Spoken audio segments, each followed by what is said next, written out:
ಕೃಷ್ಣರಾಜ ಒಡೆಯರವರಿಗೆ ಸಿಗಲಾಗಿಲ್ಲ. ಯಾಕೆ ಇಂಥದ್ದಾಗಿದ್ರೆ ಜಾತಿಯನ್ನು ಇವತ್ತು ಜೀವಂತವಾಗಿಟ್ಕೊಂಡವರು ಇವನ್ನೆಲ್ಲ ಯಾವ ಗಾಳಿ ಬಿಟ್ಟವರಲ್ಲ ಅವರಿಗೆ ಯಾವ ಎಸ್ಸಿ ಯಾರನ್ನ ಪೆರಿಯಾರ್ ಅವರ ಬಗ್ಗೆ ಹೇಳೋದು ಹೌದಾ? ಇಂಥ ಈಗಿನ ಸ್ಥಿತಿಯ ಸಮಾಜದೊಳಗೆ ನೀವು ಬದುಕ್ತಾ ಇದ್ರಲ್ಲ, ಇದು ನಿಮ್ಮ ಆತ್ಮವಿಮರ್ಶೆ ಆಗಬೇಕು ಅಂತ ನಾವು ನಿರ್ಣಯಿಸ್ಕೊಳ್ತಾ ಇದ್ದೀವಿ. ಹೀಗಾಗಿ ಶಾಲೆಗೆ ಸೇರಿಸಲ್ಲ ಅವರಿಗೆ. ಗಫೂರ್ ಅಂತಕ್ಕಂಥ ಒಬ್ಬ ಮುಸಲ್ಮಾನ್ ಅವರು ಇಲ್ಲ, ಇವನ್ನ ಶಾಲೆಗೆ ಸೇರಿಸಿ ಇವನು ಬ್ರೈಟ್ ಸ್ಟೂಡೆಂಟ್ ಇದ್ದಾನೆ, ಇವನು ಕಲೀಲಿ. ತುಂಬಾ ಸುಂದರವಾಗಿದ್ರು ಅಂಥವ್ರಿಗೆ ವಿದ್ಯೆಯನ್ನ ಕಲಿತು ಸ್ವಯಂ ಇಬ್ರು 4 ಮತ್ತು 5ನೇ ಚಿತ್ರದವರು ಕಲಿತ ಮೇಲೆ ಏನಾಯ್ತು, ಪ್ರಪ್ರಥಮವಾಗಿ ಇದು ಕೇಳಿದ್ರು ಹೆಂಗಸರು ಹೆಣ್ಣು ಮಕ್ಕಳ ಶಾಲೆಯನ್ನ ತೆರೆದ್ರು. ಯಾರಪ್ಪ? ಜ್ಯೋತಿಬಾ ಮತ್ತು ಸಾವಿತ್ರಿಬಾ ಪೂಲೆ ಪೂನಾ ಭಾಗದಲ್ಲಿ ಮೊದಲ ನಿಮಗಾಗಿ ಶಾಲೆಯನ್ನ ತೆರೆದವರು ಯಾರಪ್ಪ? ಬಾಯಿಲಾದ್ರು ಬಿಡಿಸಿ ಅವರು ತೆರೆದ್ರು. ಅದರಿಂದ ನಿಮಗಳಿಗೆ ಶಿಕ್ಷಣವನ್ನ ಅಂದ್ರೆ ವಿದ್ಯೆಯನ್ನ ಕೊಡಬೇಕು, ಜ್ಞಾನವನ್ನ ಕೊಡಬೇಕು ಅಂತಕ್ಕಂಥ ಇರಾದೆ ಅವ್ರದ್ದಾಗಿತ್ತು. ನೀವ್ ಹೇಳ್ಕೊಂಡ್ರೆ ನಮಗೂ ಬೇಡ ಬಂದ ಟೀಚರ್ ಇದನ್ನ ಹೇಳಕ್ಕೆ ಬೈಯರ್ ಬಂದ ಏನ್ ಮಾಡ್ತಾ ಇದ್ರು ಬ್ರಾಹ್ಮಣರು ಅಂದ್ರೆ, ಶಾಲೆಗೆ ಹೋಗೋ ದಾರಿಯಲ್ಲಿ ಅವ್ರ ಮೇಲೆ ಸರಳಿ ಏರಿಸ್ತಾ ಇದ್ರು, ಕೆಸರು ಏರಿಸ್ತಾ ಇದ್ರು, ಅಸಹ್ಯವಾದದ ಅವ್ರ ಮೇಲೆ ಎಸ್ಕೊಳ್ತಾ ಇದ್ರು ಬ್ರಾಹ್ಮಣರು. ಅದಕ್ಕೆ ಒಂದು ಸೀರೆಯನ್ನ ಬ್ಯಾಗಲ್ಲಿ ಇಟ್ಕೊಂಡು ಒಂದು ಸೀರೆಯನ್ನ ಬದಲಾಯಿಸ್ಕೊಂಡು ನಿಮಗೆ ಶಿಕ್ಷಣ ಏನ್ ಕೊಟ್ಟರು? ವಿದ್ಯಾಭ್ಯಾಸವನ್ನ ಕೊಟ್ಟರು. ಅರ್ಗೇಳಕ್ಕೆ ನಾವು ಬಂದ್ರೆ ನೀವು ನಿದ್ರೆ ಬಂದ್ಬಿಟ್ಟಿದೆ ನೋಡಿ.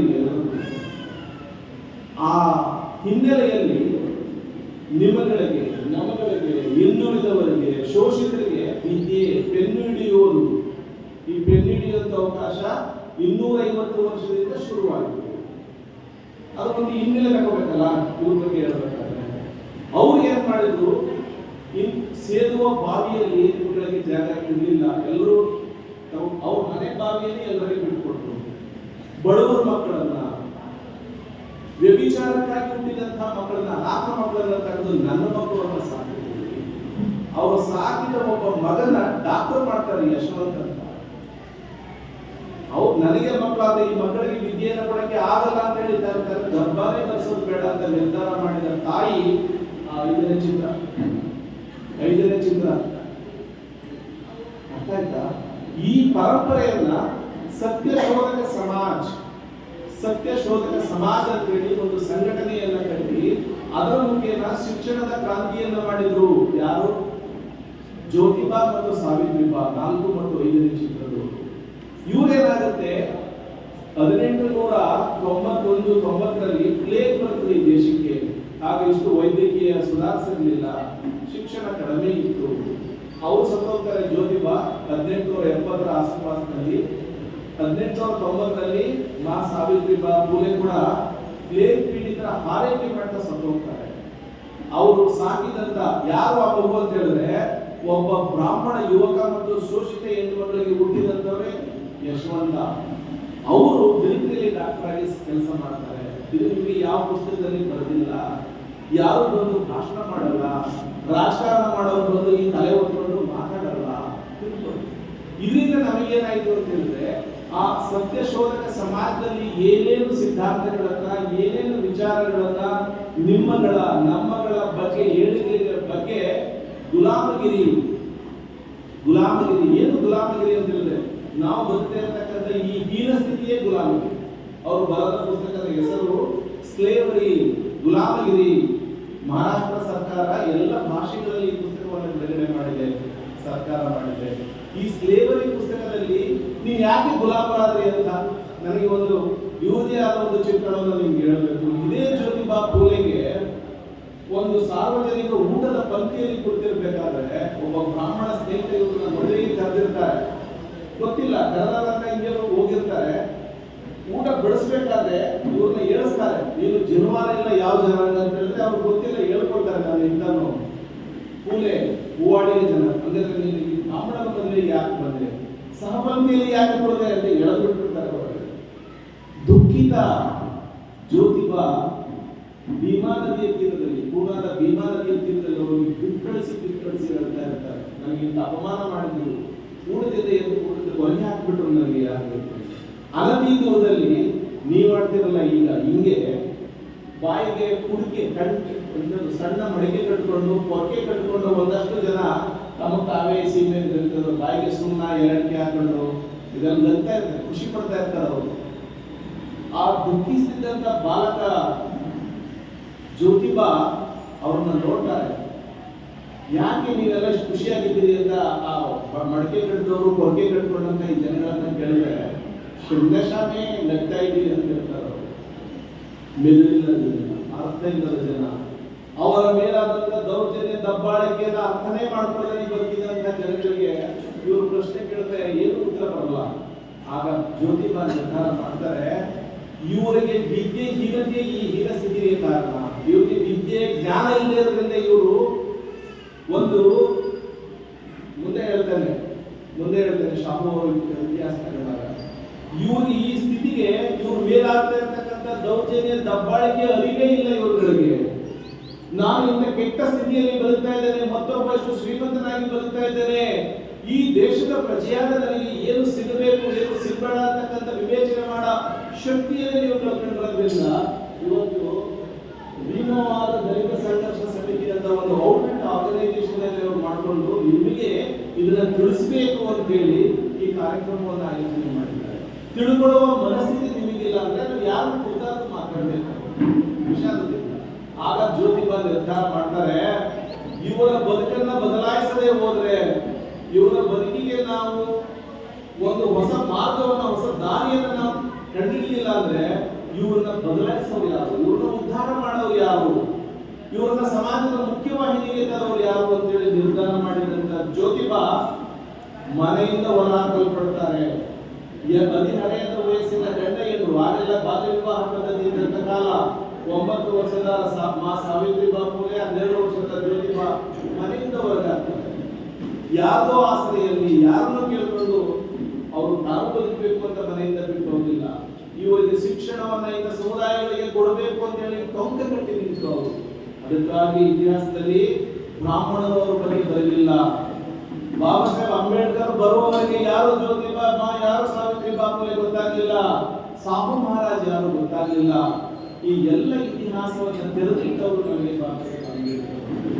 ಈ ಅರ್ಥದಲ್ಲಿ ಈ ಜ್ಯೋತಿಬಾ ನಂತರದ ಈ ಭಾವನನ್ನ, ಈ ಹೋರಾಟವನ್ನ ಸಮಾಜದ ಮುಖ್ಯವಾಹಿನಿಗೆ ತಂದವರೇ ಛತ್ರಪತಿ ಶಾಹು ಮಹಾರಾಜ್. Shahu the legend. ಇವರೆಲ್ಲರನ್ನು ಸಪೋರ್ಟ್ ಮಾಡೋದಾದ್ರೆ ದೊಡ್ಡ ಇತಿಹಾಸವನ್ನ ಸೃಷ್ಟಿ ಮಾಡಬೇಕು. ಎಲ್ಲ ಸಮುದಾಯಗಳಿಗೆ ಮಹಾನಾಯಕ ಧಾರಾವಾಹಿ ಓದಕ್ಕೆ ಇವರ ಇತಿಹಾಸ ಓದಬೇಕು ಅಂತಕ್ಕಂಥ ಇರಾನ ಮನಸ್ಸಲ್ಲಿದೆ. ಅದು ಮುಂದೆ ನೋಡೋಣ.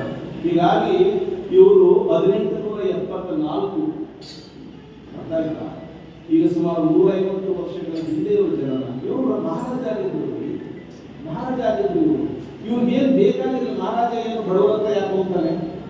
ಮಂತ್ರಿ ಹೇಳಿದ್ದು, ಸಾಮಂತ ಹೇಳಿದ್ದು, ಸೇನಾಧಿಕಾರಿ ಹೇಳಿದ್ದು ಕೇಳ್ಕೊಂಡು ಆರಾಮಾಗಿ ಬದುಕೊಡ್ಬೋದು. ಆದ್ರೆ ಈ ಮಹಾರಾಜ ಅಂತ ಮಹಾರಾಜ ಅಲ್ಲ.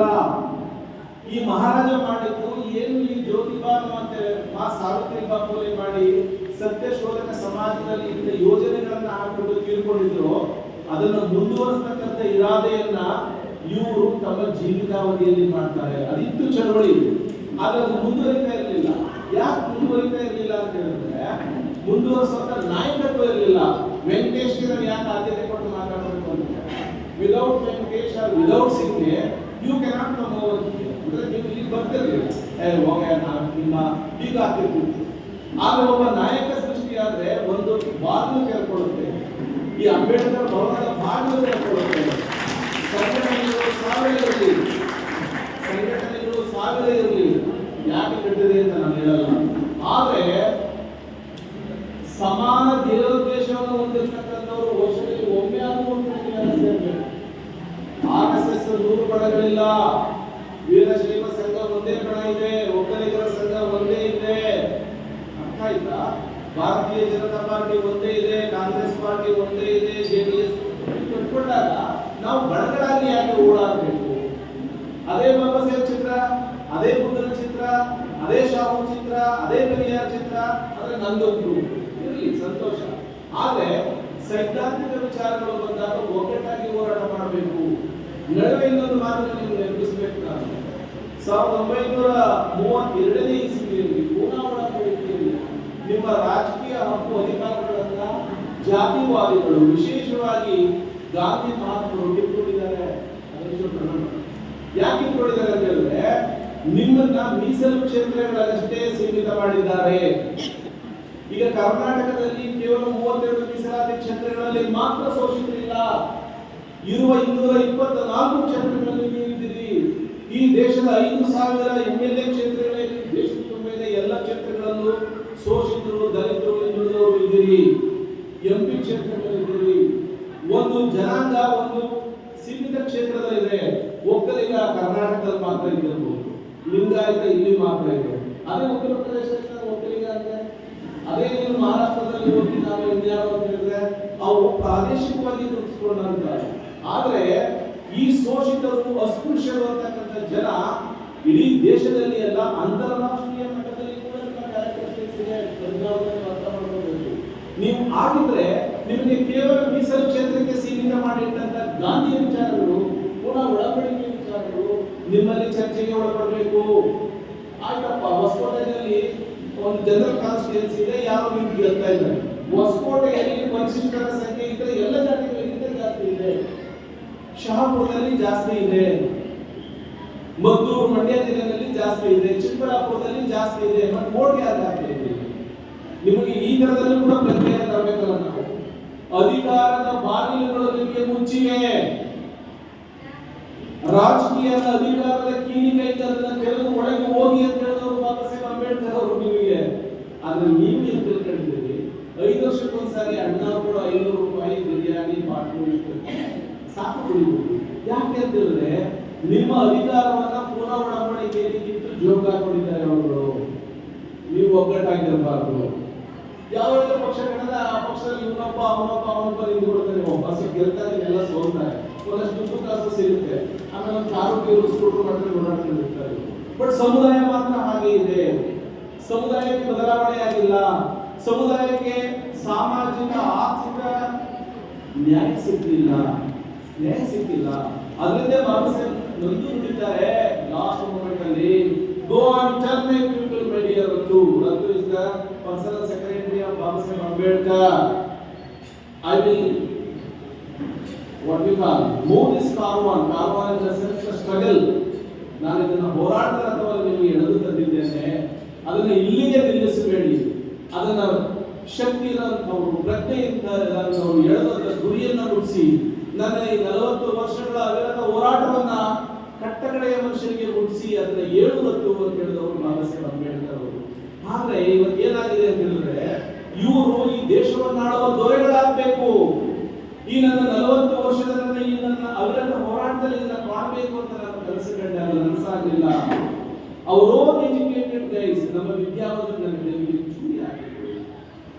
ಮುಂದೆ ನುಡಿದಂತ ಬಾಬಾ ಸಾಹೇಬ್ ಅಂಬೇಡ್ಕರ್ ಅವರು ನನಗಲ್ಲ, ನಮ್ಮೆಲ್ಲರಿಗೆ ಹೇಳಿದ ಮಾತು. ಇವತ್ತು ನಾವೇನ್ ಮಾಡ್ತಾ ಇದ್ದೇವೆ? ಸಂಘಟನೆ ಹೆಸರು ಹೇಳಿ ಯಾರೋ ಕಟ್ಟಿದ ರಾಜಕೀಯ ಪಕ್ಷದಲ್ಲಿ ಹೋಗ್ಬಿಟ್ಟು ನಾನು ಕೂಡ ಕ್ಯಾಂಡಿಡೇಟ್ ಅಂತ ಅರ್ಜಿ ಹಾಕೊಳ್ಳೋದು, ಅವ್ರು ರೂಲರ್ ಹಾಕೋದು, ಅವ್ರ ಮನೆ ಹೆಸರಿಗೆ ಊಟ ಕೊಡಲ್ಲ, ಅವ್ರ ಮಳೆ ಬಾರ್ದು ಊರು ತಗೊಂಡೋದಲ್ಲ, ಆದ್ರೆ ಇವರು ರೂಲರ್ ಇಟ್ಕೊಂಡು ನೋಡೋದು. ಇಂಥ ಹೀನ ಸ್ಥಿತಿಯಲ್ಲಿ ನೀವು ಬದುಕೋದಕ್ಕಿಂತ ನಿಮ್ಮ ತಾಯಿ ಗರ್ಭದಲ್ಲೇ ಸತ್ತೋಗ್ಬಾರ್ದಂತ ಕೆಟ್ಟದಾಗಿ ಇರೋದಂತವ್ರು ಬಾಬಾ ಸಾಹೇಬ್ ಅಂಬೇಡ್ಕರ್ ಅವರು. ಯಾಕೆ ಅಂತ ಹೇಳಿದ್ರೆ ಎಷ್ಟು ದಿನ ಇಂಥ ವಿಚಾರಗಳನ್ನ ನಿಮಗೆ ಹೇಳಬೇಕು, ಎಷ್ಟು ಸಾಲ ಜಾಗೃತಿಯನ್ನು ಮೂಡಿಸಬೇಕು. ಯಾವುದೇ ಚುನಾವಣೆಗಳು ರಾಜ್ಯಾಧಿಕಾರ ನಿಮ್ಮ ಕೈಗೆ ಬರಲಿಲ್ಲ ಅಂತ ಹೇಳಿದ್ರೆ ಈ ದೇಶದ ಸಂಪತ್ತು ನಿಮ್ಮ ಕೈಗೆ ಸಿಗಲ್ಲ. ನೀವು ಕೇವಲ ಬಟ್ಟೆ ಹಾಕಿದ ಮಾತ್ರಕ್ಕೆ, ಕೇವಲ ಒಂದು ಜಮೀನು ಮಾಡ್ಕೊಂಡು ಹೊಸಕೋಟೆ ಬೆಂಗಳೂರು ಸುತ್ತಮುತ್ತ ದುಡ್ಡನ್ನು ಮನೇಲಿ ಇಟ್ಕೊಂಡು ಮಾತ್ರಕ್ಕೆ ಶ್ರೀಮಂತರಲ್ಲ. ನಿಮ್ಮ ಸಮುದಾಯ ಕೆಟ್ಟ ಸ್ಥಿತಿಯಲ್ಲಿದೆ. ನಿಮ್ಮ ಸಮುದಾಯ ಆರ್ಥಿಕವಾಗಿ ಹಿಂದುಳಿದಿದೆ, ರಾಜಕೀಯವಾಗಿ ಹಿಂದುಳಿದಿದೆ, ಶೈಕ್ಷಣಿಕವಾಗಿ ಹಿಂದುಳಿದಿದೆ. ನಿಮ್ಮ ಸ್ಥಿತಿಯ ಹೀಗಿರ್ಬೇಕಾದ್ರೆ ನಿಮ್ಗಿರ್ತಕ್ಕಂಥ ಮಕ್ಕಳ ಭವಿಷ್ಯ ಏನು ಚಿಂತನೆ ಮಾಡಲಿಕ್ಕಾಗಿ ವಿಚಾರಿಸಿದ್ದಾರೆ. ಈ ಕಾರಣಗಳಿಗಾಗಿ ಶಾಹು ಮಹಾರಾಜರು ಒಬ್ಬ ರಾಜ, ಅವರಿಗೆ ಯಾರ ಶೋಷಣೆ ಏನು ಅಂತ ಹೇಳಿದ್ರೆ ಬ್ರಾಹ್ಮಣರು ನಮ್ಮನ್ನೇ ಹಿಂಗೆ ಶೋಷಣೆ ಮಾಡಿದ್ದಾರೆ ಅನ್ನೋದೇ ಅವರ ಮುಖ್ಯ ಚಿಂತನೆ. ಮತ್ತೆ ಮುಖ್ಯ ಏನು ಶೋಷಣೆ ಮಾಡಿದ್ದಾರೆ ಅಂತ ಹೇಳಿದ್ರೆ ನಿಮಗೆ ಬಹಳಷ್ಟು ಮಾತಾಡಲಿಕ್ಕೆ ಆಗಲ್ಲ, ನಿಮ್ಮ ತಾಳ್ಮೆ ಇಲ್ಲ ಅಂತ ನನಗೆ ಚೆನ್ನಾಗಿ ಗೊತ್ತು. ಅದೇ RSS ಕೇಂದ್ರದವರು ಅಷ್ಟು ಟೈಮ್ ಅಂದ್ರೆ ಅಷ್ಟು ಗಂಟೆ ಅಂದ್ರೆ ಇಡೀ ದಿನ ಕೂತ್ಕೊಂಡು ಅವರು ಚರ್ಚೆ ಮಾಡ್ತಾರೆ. ಈ ಶೋಷಿತ ಸಮಾಜದವರು 2 ಗಂಟೆ ಕೂತ್ರೆ ನಾವೇ ದೊಡ್ಡವರು ಅಂತ ಹೇಳ್ಬೇಕು. ಯಾಕಂದ್ರೆ